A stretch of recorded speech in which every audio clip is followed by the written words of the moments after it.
আল্লাহ তাআলা বিশেষ কিছু অপরাধীদের কি কি শাস্তি হবে, কোন অপরাধে কি শাস্তি হবে, তার কিছু বিবরণ আল্লাহ তাআলা রাসূল সাল্লাল্লাহু আলাইহি ওয়াসাল্লামকে দেখিয়ে দিয়েছেন। রাসূলুল্লাহ সাল্লাল্লাহু আলাইহি ওয়াসাল্লাম মেরাজের সফরে জান্নাত জাহান্নাম পরিদর্শন করেছেন।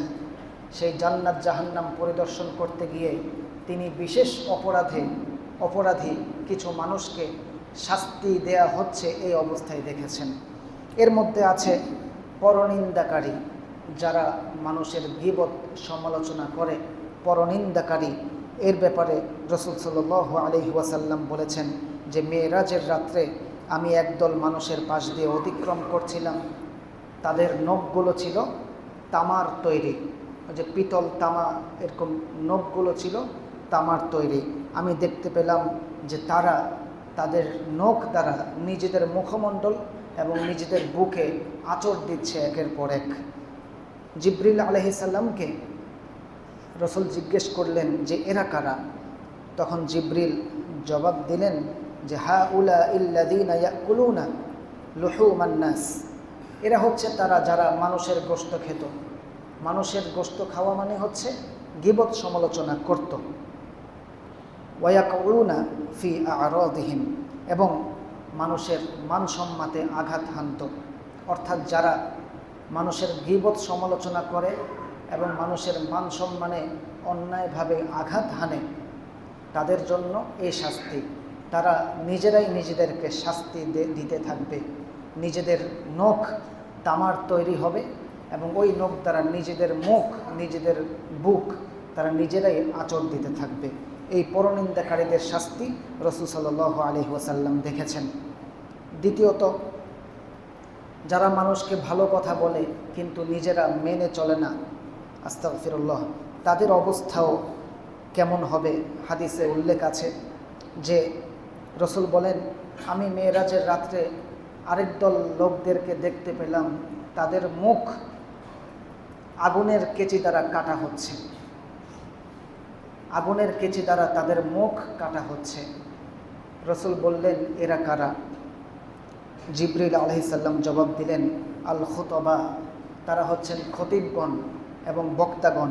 আল্লাযীনা ইয়া'মুরুনান নাসা বিল বিররি, যারা মানুষদেরকে সৎ কাজের আদেশ দেয়। ওয়ায়ানসাউনা আনফুসাহুম, কিন্তু নিজেরাই ভুলে থাকে ওই সৎ কাজ করতে। আস্তাগফিরুল্লাহ।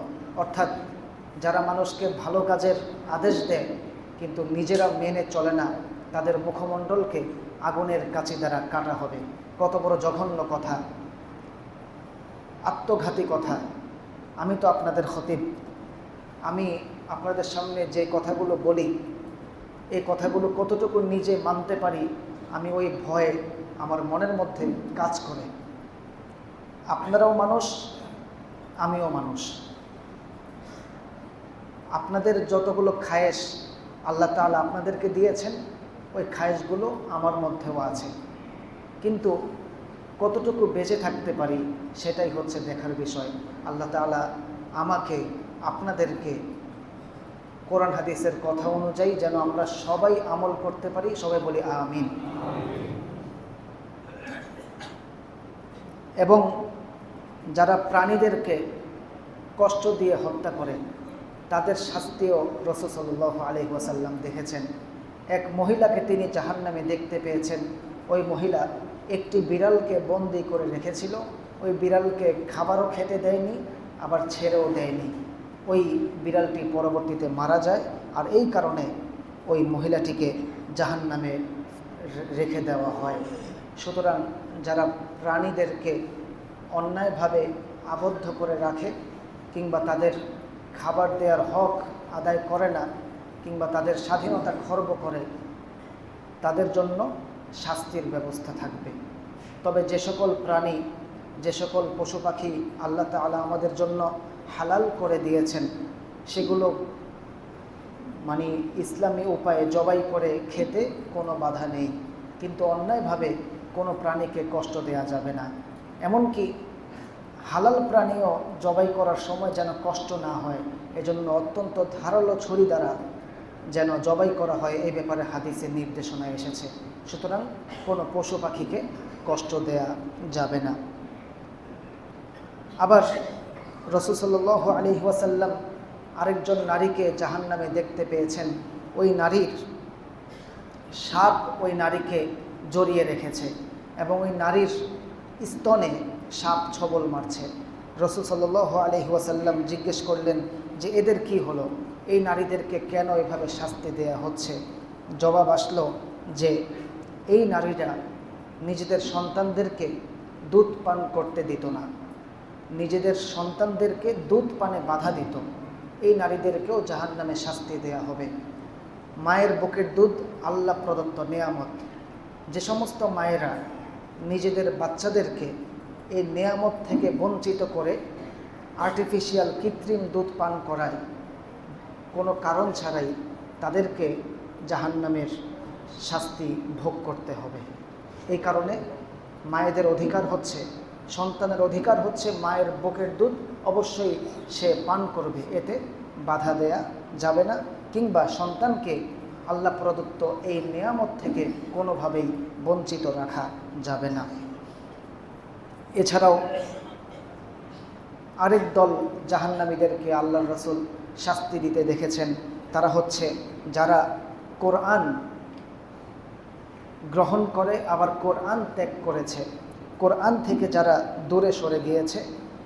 রাসূল সাল্লাল্লাহু আলাইহি ওয়াসাল্লাম দেখেছেন যে এক ব্যক্তিকে শোয়ানো অবস্থায় একের পর এক পাথর তার উপর নিক্ষেপ করা হচ্ছে এবং ওই পাথরটি যখন আবার দূরে চলে যায়, ওই পাথর আনতে আনতে ওই লোকটা আবারও ঠিক হয়ে যায়, আবারও তাকে পাথর নিক্ষেপ করা হয়। রাসূল বললেন তাকে কেন এই শাস্তি দেয়া হচ্ছে? জবাব আসলো যে এই ব্যক্তি কোরআন গ্রহণ করে আবার কোরআনকে বর্জন করেছে, নাউযুবিল্লাহি মিন যালিক, এবং ফরজ নামাজ ছেড়ে দিয়ে তারা ঘুমিয়ে থাকতো।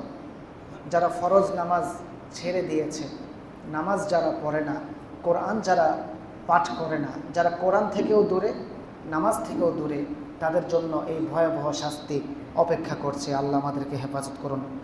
এছাড়াও যারা মিথ্যা কথা প্রচার করে, সমাজে যারা মিথ্যা ছড়িয়ে দেয়, যে কোনোভাবে অনলাইনে অফলাইনে যারা মিথ্যাচার করে বেড়াচ্ছে একের পর এক, তাদের অবস্থা কি হবে? রাসূল সাল্লাল্লাহু আলাইহি ওয়াসাল্লাম বলেছেন যে তাদের চেহারা সমূহকে চোখ দিয়ে একবার কাটা হবে, মাথার পিছন পর্যন্ত চলে যাবে, আবার নাকের এখান দিয়ে কাটা হবে, মাথার পিছন পর্যন্ত চলে যাবে, মুখ দিয়ে কাটা হবে, মাথার পিছন পর্যন্ত। জন্মদিনের কেক যেভাবে কাটে, এভাবে তাদের মুখমণ্ডলগুলোকে ছিন্ন বিচ্ছিন্ন টুকরা টুকরা করা হবে। তখন এই অবস্থা দেখে রাসূল বললেন যে এরা কারা, তাদেরকে কেন এই শাস্তি দেয়া হচ্ছে? তখন জবাব আসলো এই ব্যক্তি নিজের ঘর থেকে বের হয়ে এমন কথা, এমন মিথ্যা কথা বলতো এবং এই মিথ্যা কথাগুলো চারিদিকে ছড়িয়ে পড়তো। এই কারণে যারা মানুষের নামে অযথা মিথ্যা কথা রটায়, মিথ্যা ইতিহাস রটায়, তাদের অবস্থা অবশ্যই এমনই হবে, যেহেতু আল্লাহর রাসূল হাদিসে এগুলো উল্লেখ করেছেন। যারা মিথ্যাবাদী, যারা মিথ্যা ইতিহাসের উপর নির্ভর করে, যারা মানুষের নামে মিথ্যা কথা রটানোতে এখনও ব্যস্ত আছে, সকাল বিকাল যারা মিথ্যার ফুলঝুরি ছড়ায় এবং যারা মিথ্যার উপর দণ্ডায়মান, মিথ্যার উপর টিকে আছে, তাদেরকে এই ভয়াবহ শাস্তির সম্মুখীন হতে হবে। এছাড়াও আরও যে অপরাধীদের শাস্তি রাসূল সাল্লাল্লাহু আলাইহি ওয়াসাল্লাম দেখেছেন, এর মধ্যে হচ্ছে ব্যভিচারী নারী পুরুষ। রাসূল সাল্লাল্লাহু আলাইহি ওয়াসাল্লাম বললেন যে আমি চলতে চলতে একটি চুলা দেখতে পেলাম। চুলা মানে গর্ত চুলা, ওই যে তন্দুর রুটি বানায় না, এরকম একটি চুলা দেখতে পেলাম। আমি উঁকি মেরে দেখলাম এর মধ্যে কাপড় চোপড় বিহীন একদল নারী পুরুষ তারা আছে। যখনই তাদেরকে আগুনের লেলিহান স্পর্শ করছে, তারা এভাবে উতরাচ্ছে ওই চুলার মধ্যে। জিজ্ঞেস করলাম যে এরা কারা?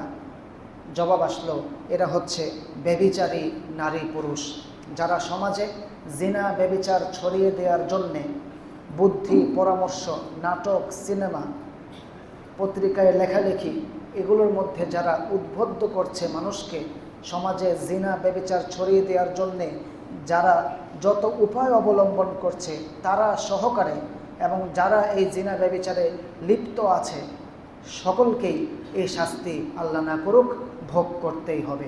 নাউজুবিল্লাহি মিন যালিক। এজন্য জিনা ব্যভিচারের রোধে ইসলামে বিয়ের ব্যবস্থা রাখা হয়েছে। বিয়ে মানুষকে জিনা ব্যভিচার থেকে বিরত রাখে। এজন্য বিয়েকে সহজ করতে হবে। জিনা ব্যভিচার এখন আমাদের সহজ হয়ে গেছে।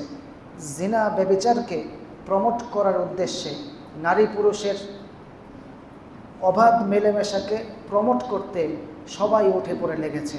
পৃথিবীও যদি একসাথে হয়ে যায়, কখনোই নারী পুরুষের অবাধ মেলামেশা জায়েজ হবে না। এটা আপনারা খেয়াল রাখবেন। সুতরাং যারা ইমানদারদের মধ্যে জিনা ব্যভিচার ছড়িয়ে দিতে চায়, আল্লাহ তাআলা বলেছেন, ইন্নাল্লাযীনা ইউহিব্বুনা, যারা পছন্দ করে, আনতাশি আল ফাহিশা, যে অশ্লীলতা ছড়িয়ে পড়ুক সমাজে, এটা যারা পছন্দ করে অশ্লীলতা ছড়িয়ে পড়ুক, ওই অশ্লীলতাকে পছন্দকারী ব্যক্তি বর্গ, সেটা হোক মানুষ, সেটা হোক মিডিয়া, সেটা যে কিছুই হোক না কেন, তাদের সবাইকে এই আসামির কাঠগড়ায় দাঁড় করানো হবে এবং তাদেরকে যথোপযুক্ত শাস্তি কিয়ামতের ময়দানে জাহান্নামে দেয়া হবে ইনশাআল্লাহ। এছাড়াও রাসূল সাল্লাল্লাহু আলাইহি ওয়াসাল্লাম আরও যেই অপরাধীদেরকে জাহান্নামে দেখেছেন, এর মধ্যে আরেকজন হচ্ছে যারা সুদ কারবারি করে। সুদের কারবারি যারা করে, সুদখোরদেরকে জাহান্নামে রাসূল সাল্লাল্লাহু আলাইহি ওয়াসাল্লাম দেখেছেন। রাসূল জাহান্নাম পরিদর্শনে গিয়ে একটি রক্তের নদীর সামনে দিয়ে হেঁটে যাচ্ছিলেন, রক্তের নদী, এবং ওই রক্তের নদীর মধ্যে এক লোক সাঁতার কাটছে, মানে ডুবে যায় অবস্থা। সে যখনই পারে আসছে, তখনই তার মুখের মধ্যে পাথর দিয়ে দেওয়া হচ্ছে। আবার এই পাথরের নিক্ষেপে সে দূরে গিয়ে ছিটকে পড়ছে। বলা হলো যে কারা, এমন শাস্তি কেন দেয়া হচ্ছে?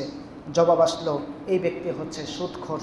সুতরাং যারা সুদের কারবারি করে, সুদের সাথে জড়িত আছে, তাদেরকে এই শাস্তি কিয়ামতের ময়দানে দেয়া হবে।